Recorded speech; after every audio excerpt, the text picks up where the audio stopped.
India Legal presents Courts Roundup.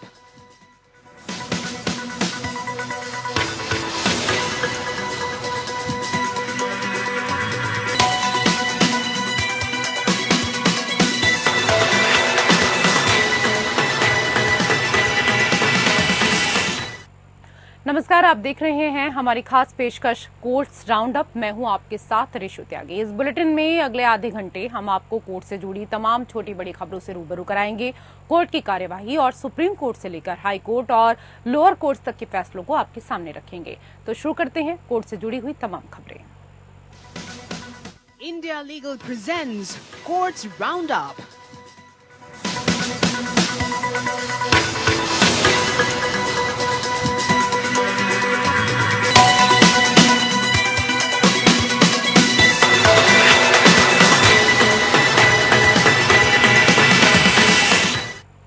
NEET UG परीक्षा के मामले पर सुप्रीम कोर्ट में सुनवाई हुई। इस दौरान एनटीए ने सुप्रीम कोर्ट में लिखित जवाब दाखिल किया। एनटीए ने अपने जवाब में कहा कि यह कोई सिस्टमेटिक फेलियर नहीं है।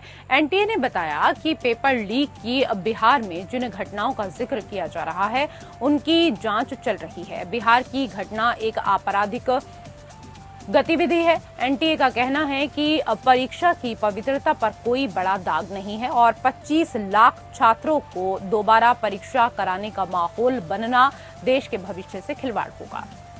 एनटीए का कहना है कि हमने इस मामले में कारण बताओ नोटिस जारी करने के बाद 17 संदिग्ध उम्मीदवारों के परिणाम रोक दिए हैं। सीजेआई ने कहा कि अगर 1,08,000 लोगों को एडमिशन मिलता है, बाकी 22 लाख लोगों को दाखिला नहीं मिलता, तो इसका मतलब ये तो नहीं कि पूरी परीक्षा को रद्द कर दिया जाए। सीजेआई ने याचिकाकर्ताओं से कहा कि पहले फैक्ट्स पर बात करें। 1,08,000 में से कितने याचिकाकर्ता हैं? सॉलिसिटर जनरल ने कहा कि 131 छात्र दोबारा परीक्षा चाहते हैं, जबकि 254 छात्र दोबारा परीक्षा के खिलाफ हैं। 131 छात्र ऐसे हैं जो 1,08,000 के अंदर नहीं आते हैं, जो दोबारा परीक्षा चाहते हैं, और इसके साथ ही 254 छात्र ऐसे हैं जो 1,08,000 के अंदर आते हैं और जो दोबारा परीक्षा का विरोध कर रहे हैं। वहीं याचिकाकर्ता ने कहा कि आईआईटी मद्रास का एक निदेशक एनटीए के गवर्निंग बॉडी में है। याचिकाकर्ताओं की ओर से कहा गया कि अगर 23 लाख लोगों के लिए डेटा एनालिटिक्स करना है तो किस स्टेज पर किया जाएगा। याचिकाकर्ता ने कहा कि आईआईटी मद्रास की रिपोर्ट पर भरोसा नहीं कर सकते। सीजेआई ने कहा आईआईटी मद्रास की रिपोर्ट में क्या कुछ कहा गया है वो बताया जाए। याचिकाकर्ताओं ने कहा एनटीए और सरकार अंकों में हुई वृद्धि के लिए 2 कारण बताए हैं, जिसमें पहला पाठ्यक्रम में कमी और दूसरा उम्मीदवारों में वृद्धि, लेकिन अपने जवाब में पूरी जानकारी नहीं दी गई है क्योंकि उनके पाठ्यक्रम में भी वृद्धि हुई है जो नहीं बताई गई है।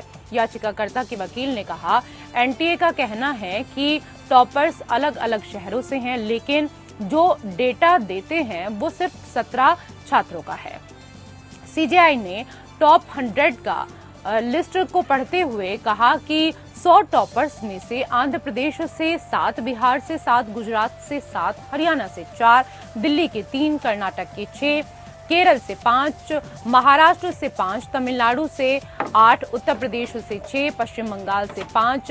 इससे लगता है कि 100 टॉपर्स देश के 12 राज्यों और 1 केंद्र शासित प्रदेश से आए हैं। इससे पता चलता है कि टॉप करने वाले देश भर से थे। याचिकाकर्ता 571 शहरों की बात कही जा रही है। एनटीए का कहना है कि टॉपर्स अलग अलग शहरों से हैं, लेकिन जो डेटा देते हैं वो सिर्फ 17 छात्रों का है। एनटीए ने कहा कि देश भर के 100 छात्रों का एनालिसिस हुआ है, जिससे ये पता चला कि टॉपर्स अलग अलग राज्य और अलग अलग सेंटर के हैं। एनटीए ने कहा कि परीक्षा से केवल 2 दिन पहले केंद्र आवंटन किया जाता है, जिससे कोई यह नहीं जान पाता कि कौन सा केंद्र छात्र को आवंटित किया जाएगा। सीजेआई ने याचिकाकर्ता से बात की आपको बताना है कि पेपर लीक हुआ है या नहीं। आप हमें कुछ ठोस आधार दें। याचिकाकर्ताओं की ओर से कहा गया कि 550 से 720 अंक हासिल करने वाले उम्मीदवारों की संख्या 5 गुना है। सीजेआई ने कहा, क्या यह लीक का संकेत हो सकता है? याचिकाकर्ताओं की ओर से कहा गया कि यह खतरे की घंटी है। याचिकाकर्ता का दावा प्राइवेट कोरियर कंपनी के जरिए पेपर शहरों में भेजे गए। 571 शहरों के एसबीआई और केनरा बैंक में भेजा गया। कोरियर के भेजने और बैंक तक पहुंचने में 9 दिनों का समय लगा। सॉलिसिटर जनरल ने बताया कि सीबीआई ने प्रिंटर से लेकर सेंटर तक की पूरी चेन की जांच की है, जिसमें सीलिंग कैसे हुई, जीपीएस ट्रैकिंग कैसे हुई, डिजिटल लॉकर कैसे हैं, इसकी जानकारी दी गई है।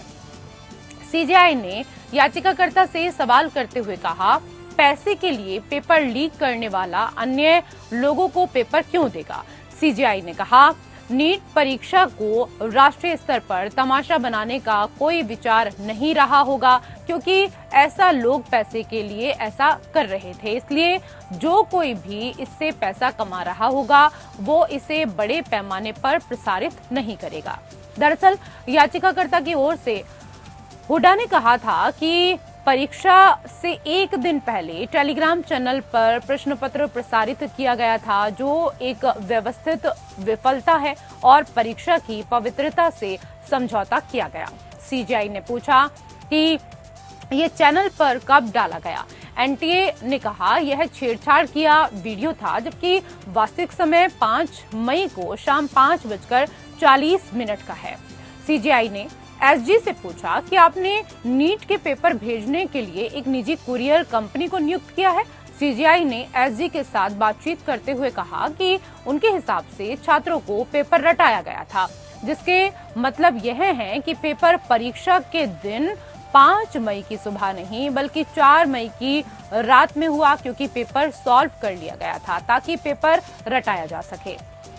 सीजेआई ने कहा, यानी लीक हजारीबाग में हुआ, फिर पटना तक पहुंचा, लेकिन सवाल ये है कि 1 घंटे में पेपर सॉल्व कैसे हुए? मतलब ये कि शुरुआत में हजारीबाग में हुआ, हजारीबाग में पेपर सॉल्व हुआ और पटना भेजा गया, सब कुछ 45 मिनट में हुआ। सीजेआई ने कहा, बेशक हजारीबाग और पटना में ब्रीच हुआ है, हम जानना चाहते हैं कि कितने छात्र क्वालिफाई किए हैं। सीजेआई ने अपने आदेश में बिहार पुलिस और ईओयू की जांच रिपोर्ट भी सोमवार को तलब की। कोर्ट ने आदेश में एनटीए को शनिवार को 12 बजे तक छात्रों के मार्क्स सेंटर की लिस्ट के साथ जारी करे, लेकिन छात्रों के नाम नहीं दिए जाएंगे। सीजेआई ने शनिवार को 12 बजे तक एनटीए सेंटर के साथ छात्रों के मार्क्स जारी करने का आदेश दिया। सुप्रीम कोर्ट 22 जुलाई को अंतिम सुनवाई करेगा।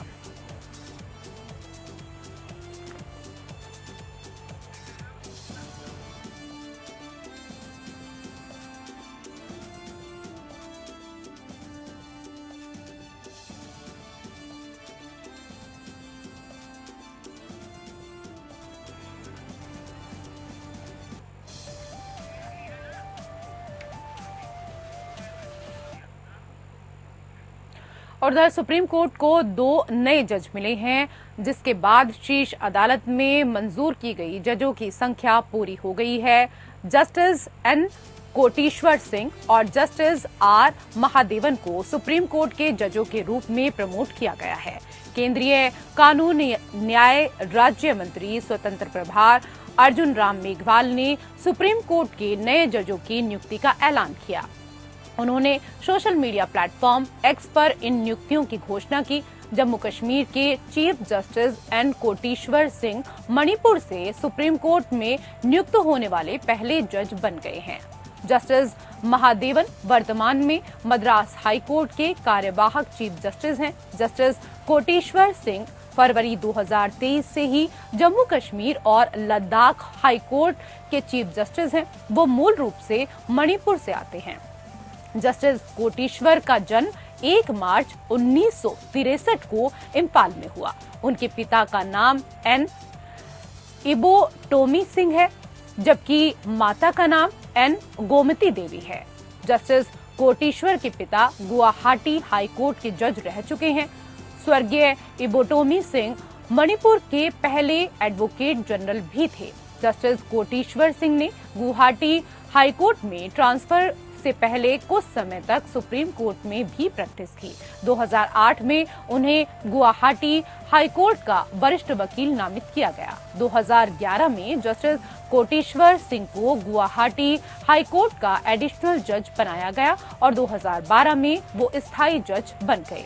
वर्ष 2013 में मणिपुर हाई कोर्ट के निर्माण पर उन्हें इसका जज नियुक्त किया गया था। 2018 में उन्हें फिर से गुवाहाटी हाई कोर्ट भेजा गया। इसके बाद वो 2023 में जम्मू कश्मीर और लद्दाख हाई कोर्ट के चीफ जस्टिस बने। जस्टिस महादेवन मई 2024 से मद्रास हाई कोर्ट के कार्यवाहक चीफ जस्टिस हैं। उन्होंने अपनी कानून की डिग्री मद्रास लॉ कॉलेज से हासिल की है। वो 1989 में एक वकील के तौर पर हाई कोर्ट में काम करने लगे। उनके पास 25 सालों का अनुभव है। उन्होंने तमिलनाडु सरकार के लिए अतिरिक्त सरकारी वकील टैक्स और मद्रास हाई कोर्ट में भारत सरकार के लिए एडिशनल सेंट्रल गवर्नमेंट के स्थायी वकील और वरिष्ठ पैनल वकील के रूप में कार्य किया है। उन्हें 2013 में हाई कोर्ट में जज के तौर पर प्रमोट किया गया। Communication has been received from Honorable the President of India. The communication reads as follows. July 16, 2024, 25th Ashad, 1946 Shaka. In pursuance of the provision contained in Clause 6 of Article 124 of the Constitution of India, I, Draupadi Murmu, President of India, do hereby appoint Dr. Justice Dhananjay Yashwant Chandrachud, Chief Justice of India, as the person before whom Sarvasri Justices Nomi Kapam Koteshwar Singh, Chief Justice, High Court of Jammu and Kashmir, on their respective offices as judges of the Supreme Court of India, make and subscribe an oath or affirmation according to the form set out for the purpose in the third schedule of the Constitution of India, signed by the President of India. और हाल ही में supreme court ने माना है कि पंजाब कृषि उपज मंडी अधिनियम 1961 के तहत एकत्र किए गए बाजार शुल्क और पंजाब ग्रामीण विकास अधिनियम के तहत एकत्र किए गए ग्रामीण विकास शुल्क अलग अलग हैं। बाजार शुल्क के भुगतान से छूट के संबंध में पंजाब राज्य की 2003 की नीति पर विचार करते हुए न्यायालय ने कहा कि भले ही दो अलग अलग कानूनों के तहत कुछ हितों का टकराव हो सकता है, लेकिन ये एक से दूसरे में प्रभावित होने वाले लाभों के बराबर नहीं होगा। जस्टिस विक्रम नाथ और जस्टिस प्रशांत कुमार मिश्रा की पीठ ने पंजाब राज्य द्वारा दायर अपीलों को स्वीकार करते हुए कहा, कानून के समान क्षेत्र से संबंधित विभिन्न कानूनों में कुछ हद तक हितों का अभिसरण होना असामान्य नहीं है। हालांकि इसका मतलब यह नहीं होगा कि एक कानून को दिए गए लाभ को दूसरे कानून में भी प्रवाहित माना जाएगा। तथ्यों के आधार पर यह माना गया कि 2003 की नीति के तहत छूट के प्रयोजनों के लिए बाजार शुल्क को ग्रामीण विकास शुल्क के बराबर नहीं माना जा सकता। अदालत ने यह भी नोट किया कि कृषि विभाग ने यह स्पष्ट करने और दोहराने के लिए एक ज्ञापन जारी किया कि जब बाजार शुल्क से छूट दी जाती है, जैसा कि वर्तमान मामले में है, तो ऐसी छूट ग्रामीण विकास शुल्क पर स्वचालित रूप से लागू नहीं होगी। विचार करने के बाद वैधानिक प्रावधानों और प्रासंगिक नीतियों के बावजूद न्यायालय ने निष्कर्ष निकाला कि बाजार शुल्क और ग्रामीण विकास शुल्क अलग अलग हैं और चूंकि 2003 की नीति में ग्रामीण विकास शुल्क से कोई छूट नहीं दी गई है, इसलिए इसमें केवल बाजार शुल्क से छूट शामिल है। सुप्रीम कोर्ट ने विवाह विच्छेद का आदेश देते हुए कहा कि भरण पोषण या स्थायी गुजारा भत्ता दंडात्मक नहीं होना चाहिए। ये पत्नी के लिए सभ्य जीवन स्तर सुनिश्चित करने के उद्देश्य से होना चाहिए। मामले में कोर्ट ने पति को अपनी पत्नी को स्थायी गुजारा भत्ता के रूप में 2 करोड़ रुपए देने का आदेश दिया। जस्टिस विक्रम नाथ और जस्टिस प्रशांत कुमार मिश्रा की बेंच ने एक मुश्त समझौता राशि पर पहुंचने के लिए कई उदाहरणों का सहारा लिया। इन निर्णयों में विश्वनाथ अग्रवाल बनाम सरला विश्वनाथ अग्रवाल शामिल थे। ये देखा गया कि स्थायी गुजारा भत्ता मुख्य रूप से सामाजिक स्थिति, पक्षों की आचरण, पक्षों की जीवन शैली और ऐसे अन्य सहायक कारकों पर विचार करने के बाद दिया जाना चाहिए। इन कारकों में शामिल हैं, लेकिन इन तक सीमित नहीं है। पक्षों की सामाजिक और वित्तीय स्थिति, पत्नी और आश्रित बच्चों की उचित जरूरत, पक्षों की योग्यता और रोजगार की स्थिति, पक्षों के स्वामित्व वाली स्वतंत्र आय या संपत्ति, वैवाहिक घर की तरह जीवन स्तर बनाए रखना। न्यायालय ने कहा, पक्षों की स्थिति एक महत्वपूर्ण कारक है जिसमें उनकी सामाजिक स्थिति, जीवन शैली और वित्तीय पृष्ठभूमि शामिल है। पत्नी और आश्रित बच्चों की उचित आवश्यकताओं का आकलन किया जाना चाहिए, जिसमें भोजन, कपड़े, आश्रय, शिक्षा और चिकित्सा व्यय शामिल है। न्यायालय ने कहा कि मामले में न्यायालय ने पति की वास्तविक आय, उसके स्वयं के भरण पोषण के लिए उचित व्यय तथा किसी भी आश्रित की जांच करेगा जिसका भरण पोषण करने के लिए वो कानूनी रूप से बाध्य है। संतुलित तथा निष्पक्ष भरण पोषण पुरस्कार सुनिश्चित करने के लिए उसकी देनदारियों तथा वित्तीय प्रतिबद्धताओं पर भी विचार करना चाहिए। न्यायालय ने भारतीय संविधान के अनुच्छेद 142 के तहत अपनी विवेकाधीन शक्ति का प्रयोग करते हुए विवाह को भंग कर दिया। इस राशि के भुगतान के लिए पति को दी गई समय सीमा 4 महीने थी।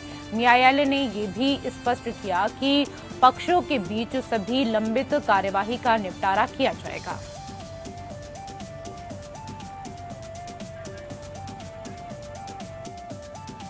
सुप्रीम कोर्ट ने यूनाइटेड किंगडम में रहने वाली 49 वर्षीय एकल भारतीय महिला द्वारा 2 बच्चों को अंतर्देशीय दत्तक ग्रहण करने की मांग करने वाली याचिका पर नोटिस जारी किया है। याचिकाकर्ता, जो भारतीय मूल की एक विदेशी नागरिक है, अपने गोद लिए गए बच्चे को अपने साथ यूके ले जाना चाहती थी।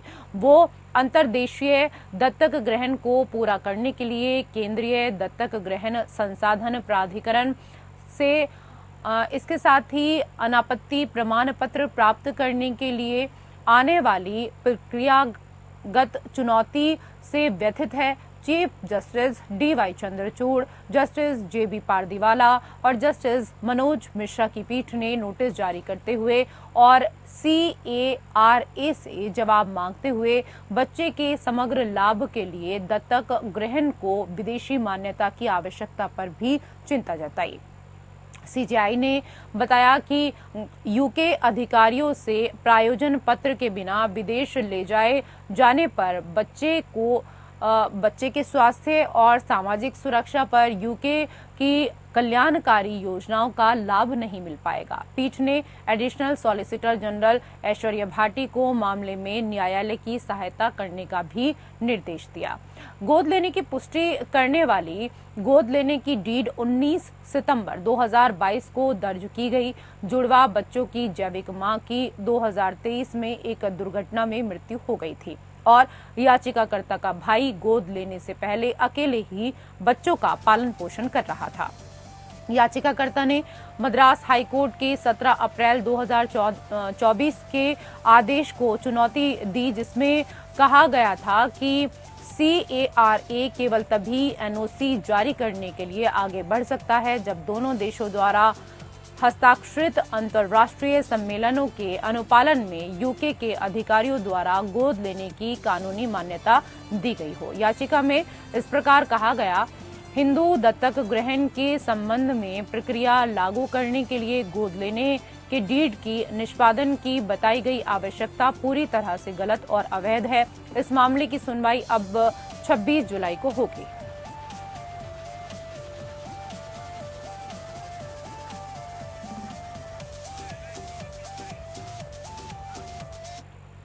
दिल्ली हाईकोर्ट ने Delhi bar council BCD, Delhi उच्च न्यायालय बार एसोसिएशन DHCBA और राष्ट्रीय राजधानी में सभी जिला बार एसोसिएशन के चुनाव में महिला वकीलों के लिए 33% सीटें आरक्षित करने की मांग वाली याचिका पर नोटिस जारी किया। एक्टिंग चीफ जस्टिस मनमोहन और जस्टिस तुषार राव की खंडपीठ ने वकीलों के निकायों से जवाब मांगा और मामले की सुनवाई 12 अगस्त को तय की। ये याचिका एडवोकेट शोभा गुप्ता ने दायर की, जिन्होंने तर्क दिया कि बीसीडी और अन्य बार एसोसिएशन में प्रभावी पदों पर महिलाओं का कम प्रतिनिधित्व महिलाओं के अधिकारों और न्याय तक पहुंच को नकारात्मक रूप से प्रभावित कर सकता है। साथ ही न्याय प्रणाली की समग्र प्रभावशीलता को भी कम कर सकता है।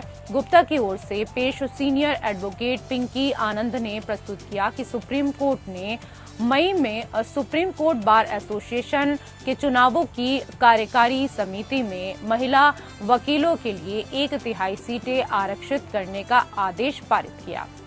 उन्होंने कहा कि बार ने महिला वकीलों के मुद्दे को महिला प्रतिनिधियों द्वारा अच्छी तरह से समझा और बल दिया जा सकता है। आनंद ने तर्क दिया कि महिला वकीलों के लिए नामित एकमात्र पद महिला सदस्य कार्यकारी है और वो प्रभावी निर्णयों का हिस्सा नहीं है। याचिका में कहा गया कि महिला वकीलों की बढ़ती संख्या के बावजूद वो विभिन्न व्यावसायिक बाधाओं के कारण प्रतिष्ठित परिषद या बार संघों के पद पर अपना प्रतिनिधित्व प्रभावी नहीं बना पाई।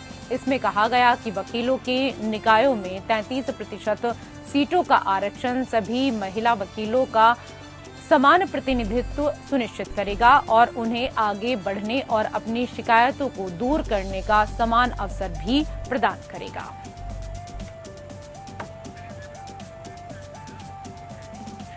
उधर पंजाब और हरियाणा उच्च न्यायालय ने एक बलात्कार पीड़िता के 25 सप्ताह से अधिक के गर्भ को समाप्त करने की अनुमति देने से इनकार कर दिया है। कोर्ट ने ये देखा कि मेडिकल बोर्ड की राय है कि इस स्तर पर गर्भपात करने पर भ्रूण के जीवित होने की संभावना है। इस संदर्भ में आइए इंडिया लीगल वेब रिपोर्टर से समझते हैं कि रेप पीड़िता के गर्भपात के क्या अधिकार हैं।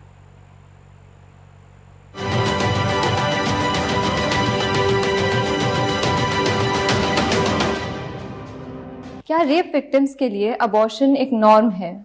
इंडिया में medical termination of pregnancy act 1971 और इसके अमेंडमेंट्स के तहत अबॉर्शन को स्पेसिफिक कंडीशंस में अलाउ किया गया है और 2021 अमेंडमेंट के साथ परमिसिबल पीरियड को 24 वीक्स तक एक्सटेंड किया गया है कुछ कैटेगरीज के लिए, जिसमें रेप विक्टिम्स भी शामिल हैं। लेकिन एक रीसेंट केस में Punjab and Haryana high court ने 25 वीक्स ओल्ड प्रेगनेंसी के टर्मिनेशन के लिए एक रेप विक्टिम की प्ली को डिनाई कर दिया।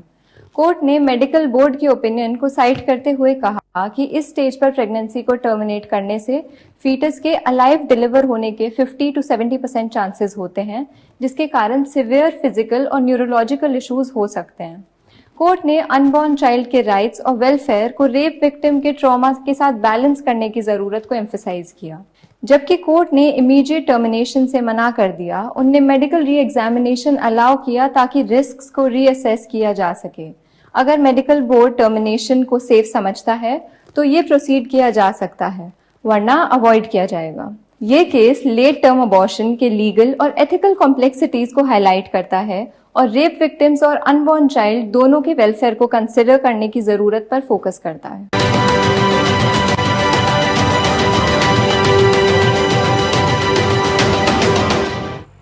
और फिलहाल कोर्ट से जुड़ी हुई खबरों में मेरे साथ इतना ही। नमस्कार। India Legal presents Courts Roundup.